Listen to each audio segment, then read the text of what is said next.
പ്രേതങ്ങളുണ്ടോ? പ്രേതങ്ങളെ കണ്ടവരുണ്ട്, ഞാൻ പ്രേതത്തെ കണ്ടിട്ടുണ്ട് എന്ന് ഒരു സ്ത്രീ എന്നോട് പറയുകയുണ്ടായിട്ടുണ്ട്. പ്രേതവിശ്വാസത്തിലെ അഥവാ പ്രേതങ്ങളെ കാണുന്നതിൻ്റെ പിന്നിലെ മനഃശാസ്ത്രം എന്ത് എന്നാണ് നമ്മളിവിടെ പരിശോധിക്കുന്നത്. മൈൻഡ് കോണ്ടൂഴ്സ് എന്ന എൻ്റെ ചാനലിലേക്ക് സ്വാഗതം. ഞാൻ മുഷ്താഖ് അലി, കൗൺസിലിംഗ് സൈക്കോളജിസ്റ്റാണ്.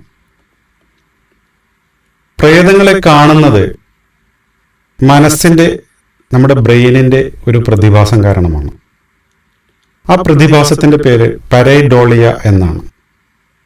അവ്യക്തമായി നമ്മൾ കാണുന്നതോ അവ്യക്തമായി നമ്മൾ കേൾക്കുന്നതോ ആയ കാര്യങ്ങളെ മുൻപ് കണ്ടതോ കേട്ടതോ ആയ കാര്യങ്ങളുമായി ബന്ധിപ്പിക്കുന്ന തലച്ചോറിന്റെ ഒരു പ്രതിഭാസമാണ് പരൈഡോളിയ.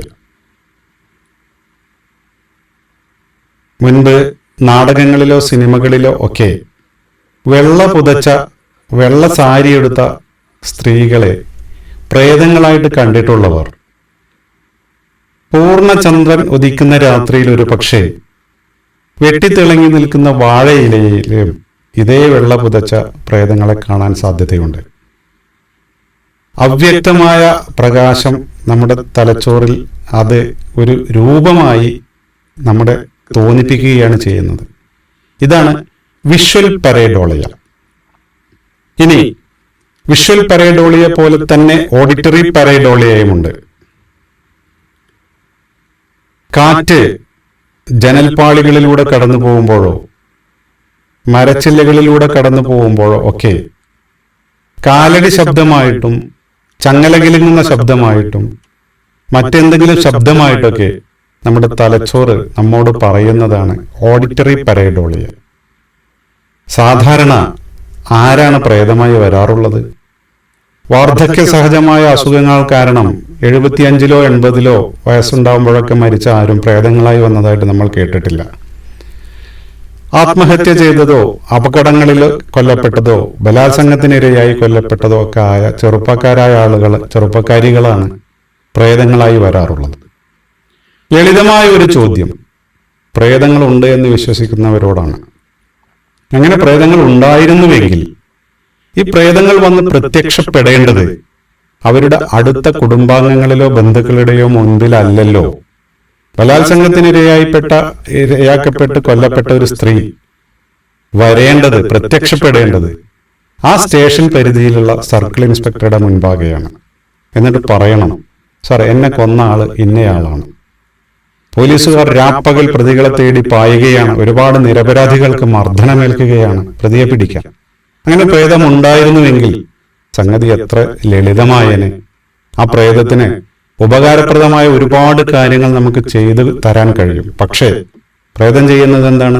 യാതൊരു തെറ്റും ചെയ്യാത്ത ഏറ്റവും അടുത്ത ബന്ധുക്കളുടെ മുമ്പിൽ പ്രത്യക്ഷപ്പെട്ട് അവരുടെ മനോനില തകർക്കുക എന്ന കാര്യമാണ് ആ പ്രേതം ചെയ്യുന്നത്.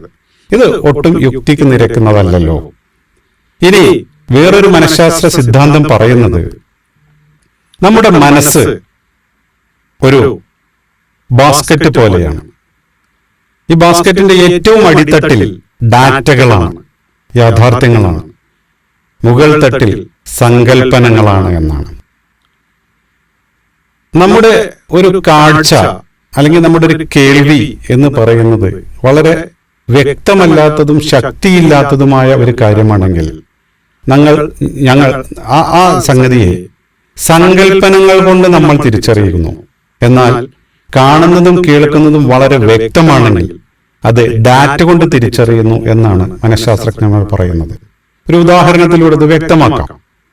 സന്ധ്യാസമയത്ത് ഇരുട്ട് പരന്നു തുടങ്ങുന്ന സമയത്ത് നിങ്ങൾ മുറ്റത്തേക്ക് ഇറങ്ങുമ്പോൾ വളഞ്ഞു പുളഞ്ഞു കിടക്കുന്ന ഒരു സാധനത്തെ കാണുന്നു. രാത്രിയിൽ വളഞ്ഞു പുളഞ്ഞു കിടക്കുന്ന സാധനം പാമ്പാണ് എന്നൊരു ധാരണ നമുക്കുണ്ട്. ആ സമയത്ത് നമ്മുടെ കാഴ്ചയ്ക്ക് ശേഷി കുറവാണ്, മങ്ങിയ കാഴ്ചയാണ്. അപ്പോൾ മനസ്സിന്റെ മുകൾ തട്ടിലുള്ള സങ്കല്പനങ്ങൾ നമ്മോട് പറയുകയാണ് അത് പാമ്പാണ്. നമ്മൾ നിലവിളിക്കുന്നു, വീട്ടുകാർ ഓടി വരുന്നു.